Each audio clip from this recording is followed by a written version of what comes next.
sciences. Now, this topic being a general in nature, because I deliberately tried to put it in some perspective, because zoonotic diseases everybody knows. So some different dimension I would like to make for this. Now, in this we will see emerging zoonosis. Can everybody is audible? Yes. Okay. Then managing and preventing zoonosis, preventing future pandemic, then policy recommendations. So this is my, in short, is a presentation. Now we know what are emerging diseases, that in a hurried manner I will go. Now there is an interaction between the animals, domesticated animals, wildlife, and human being. So that coexistence is a basis of it. And what happens nowadays, this is being changed. So because of that, everybody is changing. So microorganisms, domestic animals, then the human beings, everybody is changing. Now there is a one term which is coined jump species. Now this jump species means we are now in the midst of our latest pandemic of COVID-19. So this is the SARS-2 virus. So if you see, initially reports were there that it has come from the bat. Then somebody said that it is from the wildlife which is being sold in Chinese market. So this is the jumping of the species is a sort of the phenomena. If you see the history of pandemic in the world, exactly in 100 years, all pandemics are there, right from 1720, 1820, 1920, and now we are in 2020. So this is how the pandemics, they are coming. Then if you see from the pathogen point of view, now this pathogen, they choose multi-host. Multi-host means now in our knowledge of microbiology, we are knowing that some specific receptors are required for the attachment, then penetration, multiplication, etc. So this pathogens now becoming a vast battery of the hosts are there. So there is every chance that they may jump the barriers. So that is there. Then there is one terminology, peri-domestic wildlife. Now this peri-domestic wildlife is also a very important bridge for transmission of these pathogens from the wildlife to human beings. Then if you see nowadays, the agricultural systems, production systems, they are changing. Now, because of that change in production system, if that production system is bio-insecure, we are knowing importance of biosecurity. If they are bio-insecure, there is a chance of this jumping of the viruses. Then the next point is that it is a complex evolution is going on. Or this complex evolution is going on among the pathogen, and because of which also these emerging diseases are there. There are some examples: bird flu, H1N1, then MERS, SARS. These are some of the examples. Then there is another category which is called as re-emerging diseases, just like West Nile fever, yellow fever, etc. Now these emerging diseases, they are in an epidemic form. Regular outbreaks are there, or they can go for wider type of the outbreaks. It is called as a pandemic form. Now there is one more type of zoonosis which is called as a neglected zoonosis. Now this neglected zoonosis is very important from our veterinary point of view. What is the meaning of this neglected zoonosis? If you see the developing world and underdeveloped world, because of the impoverishment, there is a lack of hygiene among the population, and because of this lack in hygiene, you will find it is reflected in the maintenance of the domestic animals as well as in human beings. And because of that, you will find that there are diseases like anthrax, bovine tuberculosis, brucellosis, rabies, cysticercosis, echinococcus, etc. You will find the n number of, if you are a field veterinarian, n number of organisms you encounter on a routine basis, but it is a neglected zoonosis. So neglected means it is a sort of a time bomb. It can explode at any time. So that is the thing. Now, this another is that in this type of the population, you will find the removal, waste disposal is also a problem. Then there is a socio political insecurity is there, then low literacy, gender inequality, and degradation of natural resources. So these are some of the factors which are there. Now, when it comes in a outbreak form, now I would like to couple this particular presentation with sort of some of the experiences which I gathered during my short span of professional life. I remember in the district, in the state of Maharashtra, in a district Bid, there was outbreak of plague. I think it was 20 years back or more than that. Exact, I am not remembering. At the same time, that plague outbreak was there in the Gujarat, in the Surat. So that Surat outbreak is also famous outbreak. So what happened when I was working with our Animal Disease Research Center? At that time, there is one taluka place, Ambajogai. From that Ambajogai, what happened? One dead cat was sent to us by revenue authorities with a suspicion that it might died of your plague. So with utmost precautions, we did post-mortem, then heart blood culture, etc. was done. And to our surprise, we found we could be able to isolate plague organisms from that died cat. Then we did, at that time, biochemical tests were there. So we did and we confirmed it.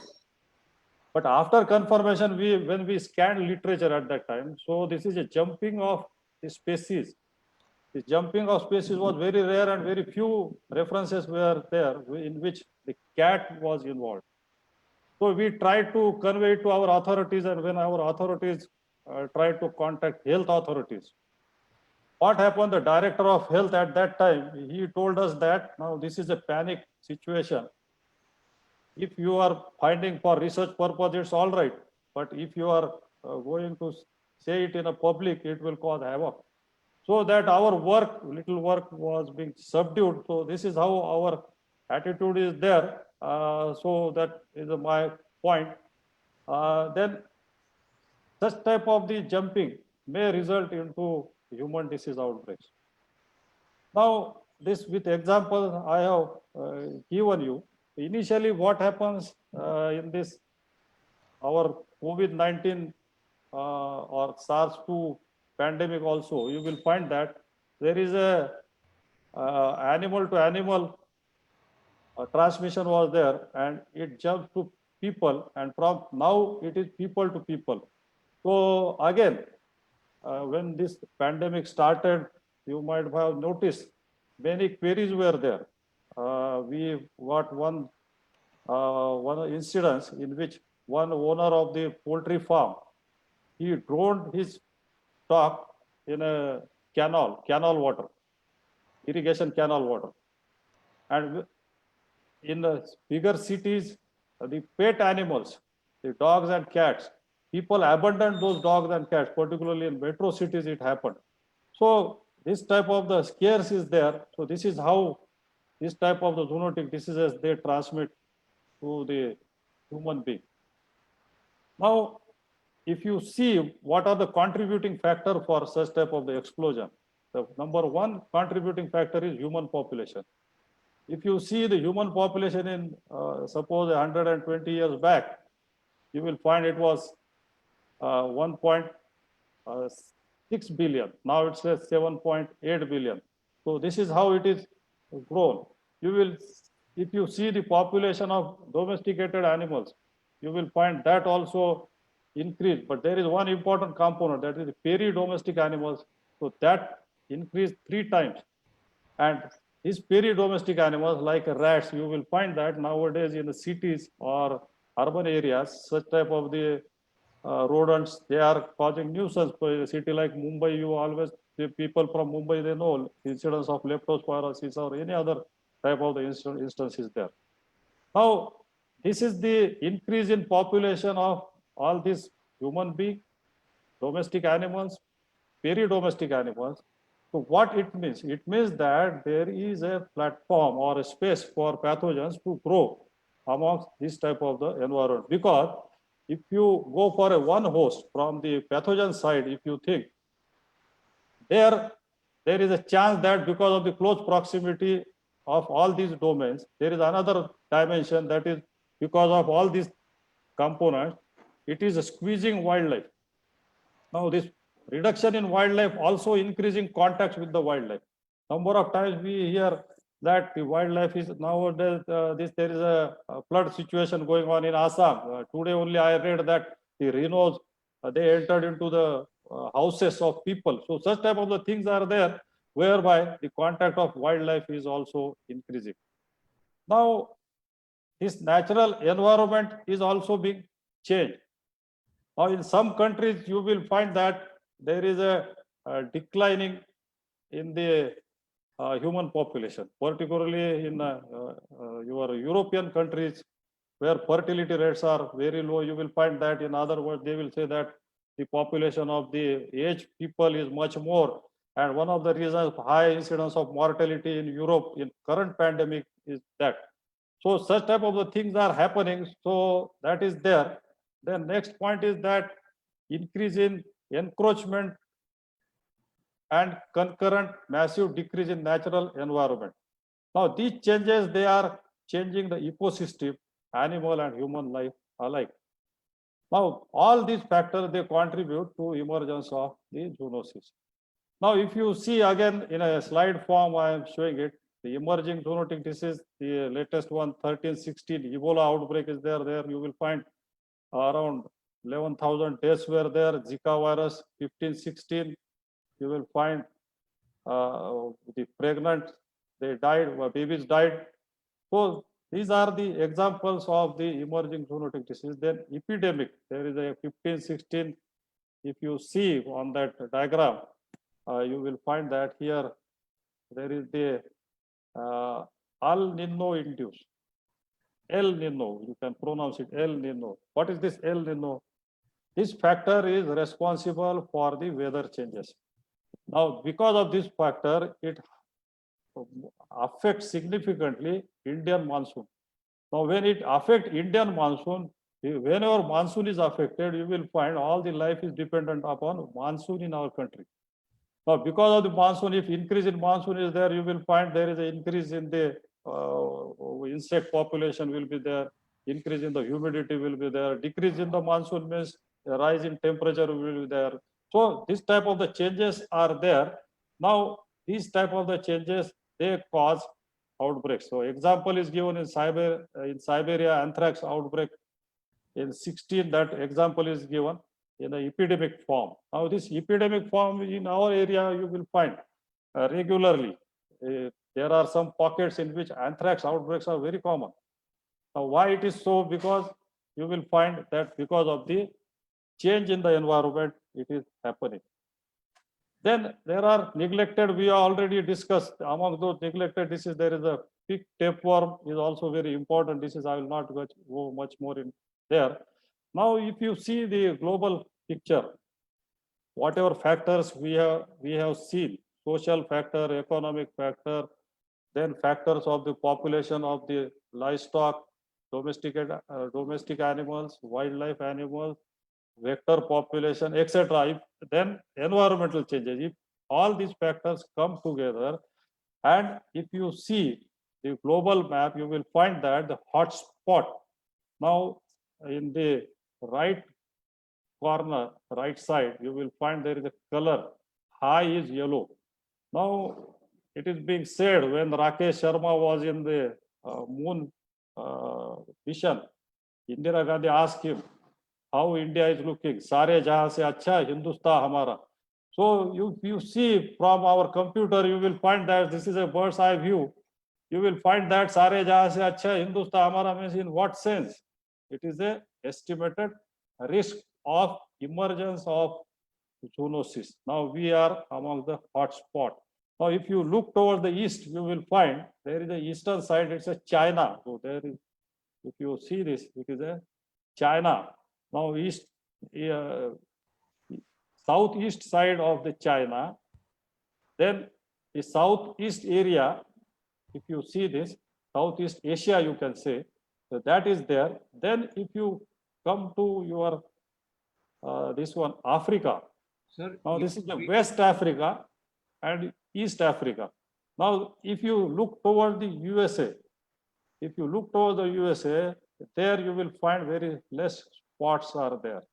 But in Latin America, it is there. Then in Europe, you will find the spots are there. So what it means, all these factors, contributing factor, if you calculate it and estimate it, we are at high risk of emergence of the zoonotic diseases. It may form into a pandemic form also. Now, this Chinese threat is not a what you can say perceived threat. It is a real threat, and now we are experiencing it. Now, there are some drivers. You sum up this for the zoonotic disease important. Now, increasing demand, first factor is increasing demand for animal protein. Now we are knowing what is that our incomes are getting. काय? कसं काय? Can you see my screen? No, sir. Yes. Yes, sir. Okay. So this first driver is demand for animal protein. Now, when this demand from Indian perspective we see, when this demand for animal protein is there, the demand for animal protein in our country, it goes by income parity.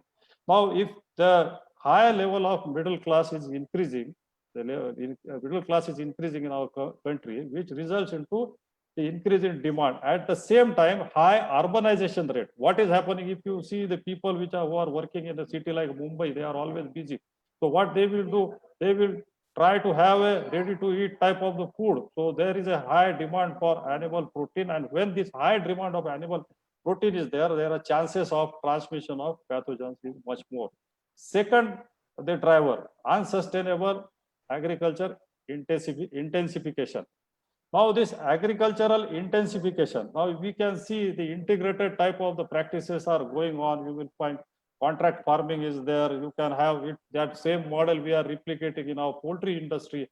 You can have farm to fork policies, just like the things they are doing, the job of transmission of the disease. If you see a dairy sector also, that's why you will see nowadays on the backdrop of this particular pandemic, there are every producer is making advertisements on television. You will find it right from Chitale, which is nearer to your Shirwar. You will find that how hygienically we are preparing our products. So that is there.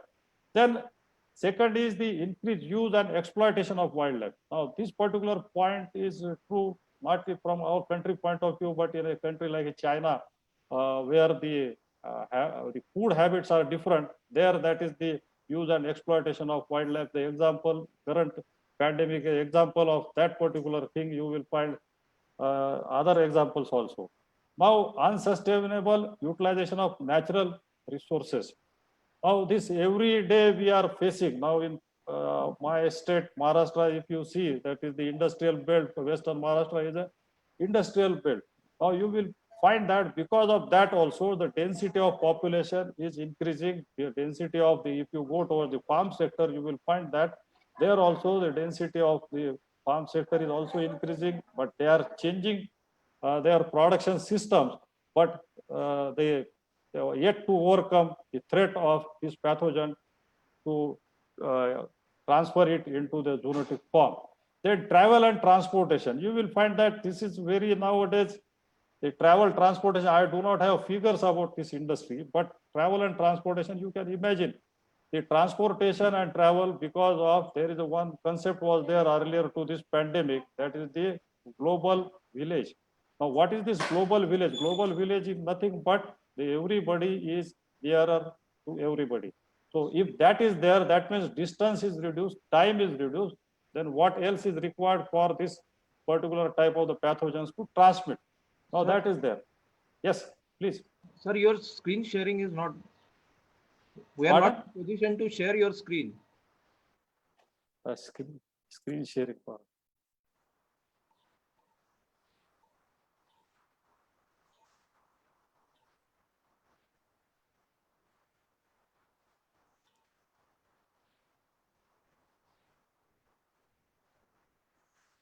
Is it okay?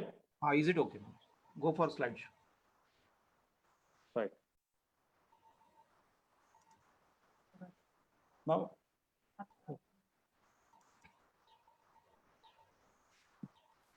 Okay, now changes in food supply chain. Now, if you see food supply chain, I will give example of the semi-urban area in my place, in a dairy industry. What is there? The milker man, they are milking animals because we are having a large number of the livestock in unorganized sector. And because of that unorganized sector, whatever milk is drawn, they are using it to the consumer by using the short supply chain. But what happens if you go for the larger market, the supply chain is to be a large supply chain. When there is a large supply chain, you have to go for adaptation of different technologies, like a low maintenance of low temperature, packaging is there, then delivery is there. So these are the things which are to be incorporated.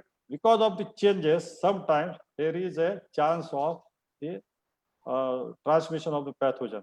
Then last driver is a climate change. We are knowing it. Again, I will not go on to that particular point. So these are the 7 particular drivers. Then there are other factors, particularly from the pathogen side, agent type virulence.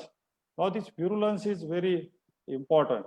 Now, whenever the viral diseases are there, virulence of virus is very important because the DNA viruses, they are stable in nature, whereas RNA viruses, they are prone for mutations. Now, whenever they find any type of the resistance, they will go for the change in their genetic material and increase the virulence. Then mode of transmission, then susceptibility of host, that is there. Then the longevity and range of reservoir. So these are the other factors responsible for emergence. Now, the mutagenic type of the organism, they are having a high capacity for germ species. So that already I have covered. The RNA viruses lack proofreading. That already we have covered. Then there are all other factors which we are knowing: age, sex, health, physiology, nutritional status, exposure, etc. Now, from animal side, some species more likely to harbor the zoonotic pathogen because of their physiology, ecosystem, social behavior, and relatedness to the human being. Then how to manage it? Of course, the answer lies in one word, one health, 2 words rather, one health. But what is this one health? This is a type of the newer concept. I gave you one example in my life of the plague. Now, this plague we could not tackle because at that time this particular approach was not there. Now, when nowadays most of the, because I think the participants, they are, most of them are from Maharashtra. In a state of Maharashtra, we will see on the same example of this particular pandemic, you will find that there are certain words which are we are oftenly hearing: ramping up. Now, ramping up of what? Ramping up of diagnostic facilities. Now, this, when this ramping up of diagnostic facilities are there, there you will find that they come to veterinary profession. What for? Just there is a one test, RT-PCR. Now, this human health department, they want collaboration of our veterinary faculty.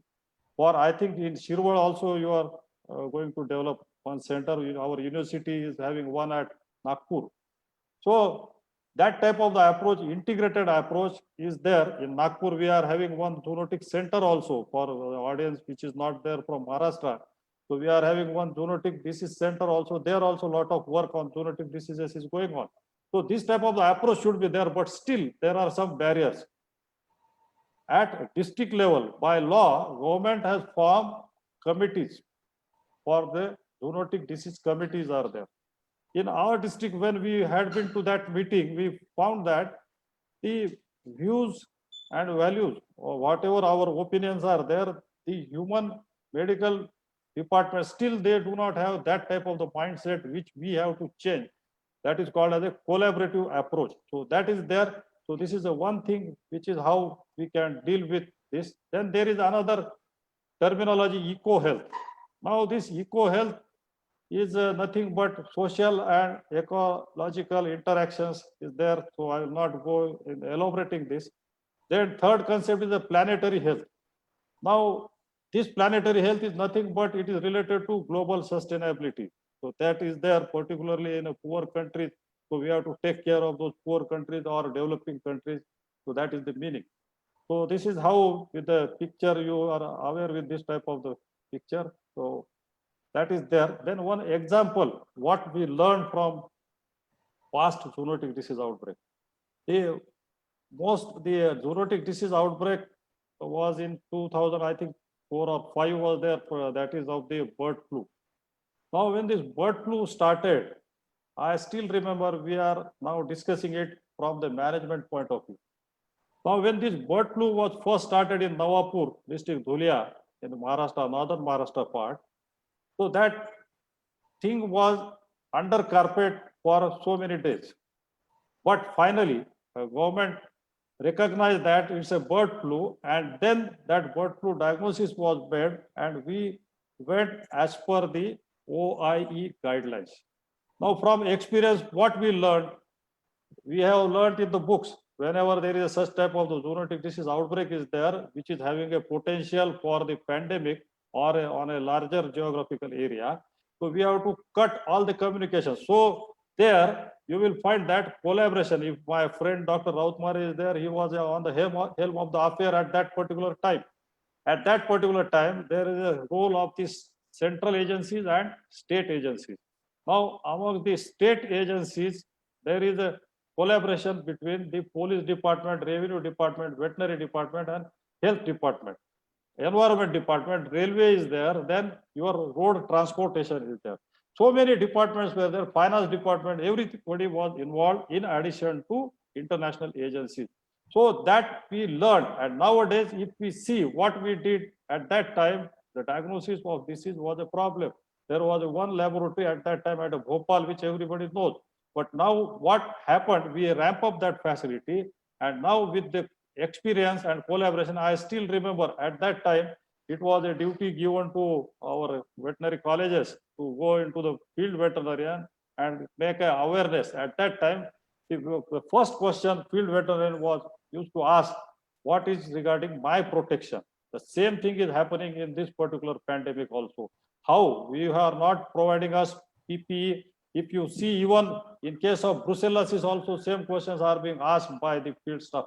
So these are the things which we can learn from the past experiences, and we can develop our capabilities. That is the meaning of, that's why I have shown you this particular slide.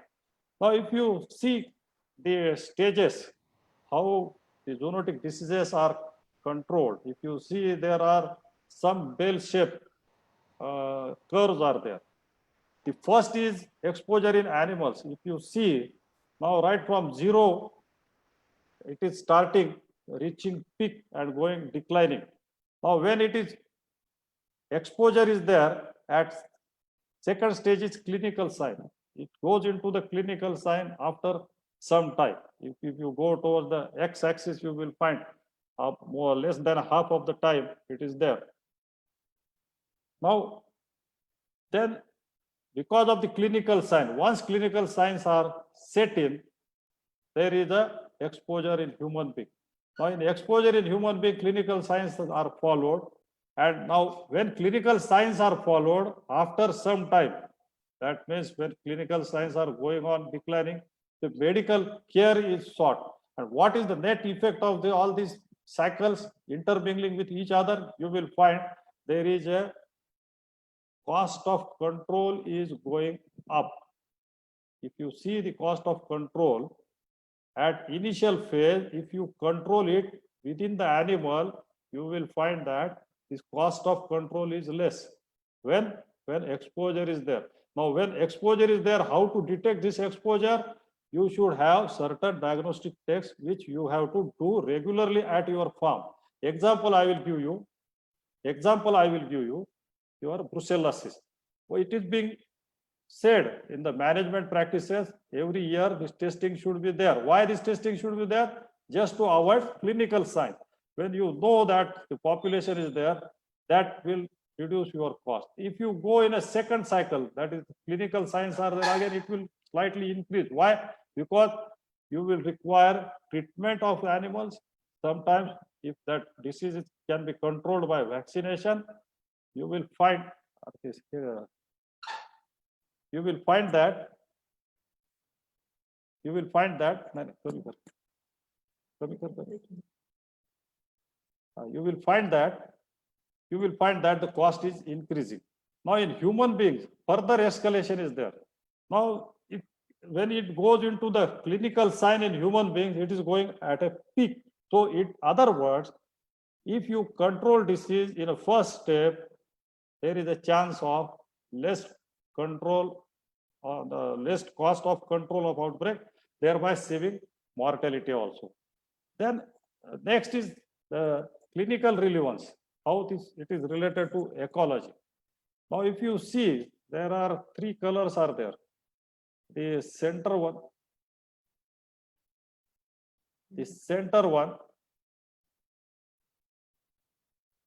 this is regarding the human. Now, this is regarding the domestic animals, and this is about the wildlife. Now, if you look at this, the transmission, now this spillover effect from the wildlife, you can see it from the wildlife, this transmission. If the transmission spill over from the wildlife to the domestic animals, now then the peak will be there in domestic animals. There are cycles of peak amongst the wildlife. Now, can you see all these things?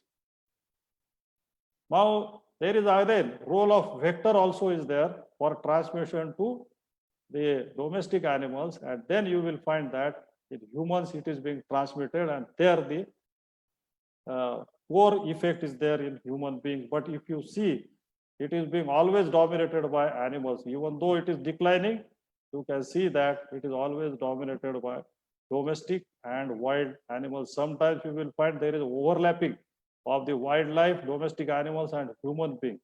So this is resulting into the peak. So then the same thing, how the clinical relevance is there. Now there is a one thing, forecasting readiness. Now what is this forecasting? Now this disease forecasting, nowadays also we are saying that there are various models of this SARS-2 virus, they are going on.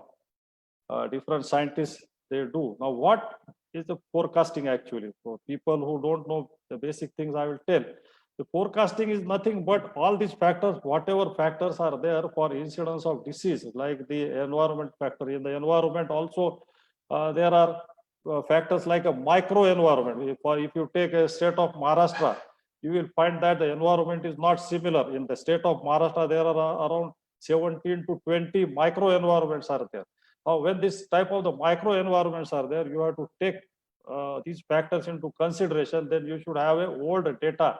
That's why data is very important, and it is in our conditions. The validity of data is this is maybe a bold statement, but I would like to say that it's a what you can say questionable. Now this is regarding the forecasting. Because of the forecasting, you can go for the early detection. If you detect it early, you can go for control operations. Now in these control operations, there is a you can see rapid response in case of human being. This is all human. Now it is in domestic animals, it is in wild animals. That's why you will see that nowadays in veterinary science also we are going for wildlife. Now in wildlife also, I remember when I was working on a national project in a blue tongue disease. In initial period, we were not having any center where the incidence of blue tongue amongst the wildlife was tested, but it was for the first time it was started in Madhya Pradesh. And this is how we are also gearing up for such type of the responses. Then in domestic animals, and this is in human being. Now this, because of this response, it benefit animals, and this response it benefit the human population. So this is the model. Then in the, whatever just now we have seen under One Health, strengthening environmental dimension, we have already discussed, leveraging innovations and new technologies. Now this particular aspect relates to in the new, whatever new technologies are there. Why old technology were based on proving Koch postulate. Now nowadays because of the advancement of the science, particularly biotechnology, we are directly going for identification of the genetic material, which is responsible for the, what you can say, the epitopes on that particular pathogen. Now, next, the newer technologies are there. For example, if you take a RT-PCR, nowadays you can have RT-PCR on a larger say, level. You can have automatic RT-PCR machines are available, which we can test around 200, 300 sample in one go. Likewise, the new technologies they are coming up. There is another technology called nanotechnology. With all these things, the things are possible, which earlier were taking some time. And because of that, that time is being for diagnosis and your control strategies, it is being reduced and it is helping in prevention of the zoonotic diseases. Now, responding to public and policy demand. Now, what is this responding to public and policy demand? Responding to public means whatever incidences they are there. Policy demand means whatever the policy framework you require. So that response, if your government or your response is quick, then and then only you can achieve this One Health aspect. Then transforming and re-governing food system. Now this in your poultry, it was started in our livestock industry. Nowadays, you will find that because of the rotary systems and other, in dairy also we are doing it. Then in goatry also we are doing at every species level we are going. Nowadays, you will find that we are using a technology like artificial intelligence for the management of livestock. Then there are interventions at human and livestock interface. Now these interventions are nothing but you can go for the whatever technologies are there. For example, in a human and livestock interference, whatever routine diagnostic practices are there to as human as well as your livestock, that can be done. So such type of the interventions are being done. So these are the measures under the One Health policy. Now there are certain key recommendations are there. Now, who has given these recommendations? Now, these recommendations, I got it from the latest 2020 United Nations Environment section. Now, 10 key are awareness, so that everybody is aware of that. Governance, so role of government is important in making laws and having effective control machinery. Science is there, finance is there, monitoring and regulation, incentives. Now, this incentives is very important because if again I will take example of the bird flu. Whenever the bird flu was there, the heavy loss to poultry industry was there, and by the government of Maharashtra or government of India, they gave incentives for the culling of the poultry.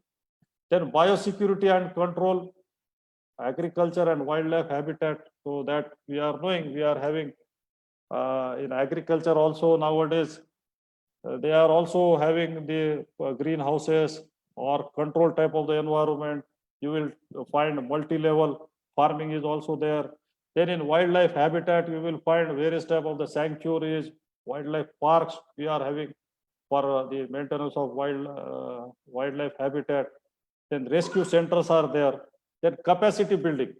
Now this is a capacity building is a domain of our educational institutes, and we are also playing a role. Recently, we are doing our VCI has increased our capacity. At the same time, infrastructure building is also going on. Then operationalizing One Health approach. Now here a little bit work is required in our country. So these are the 10 key policy recommendations are there.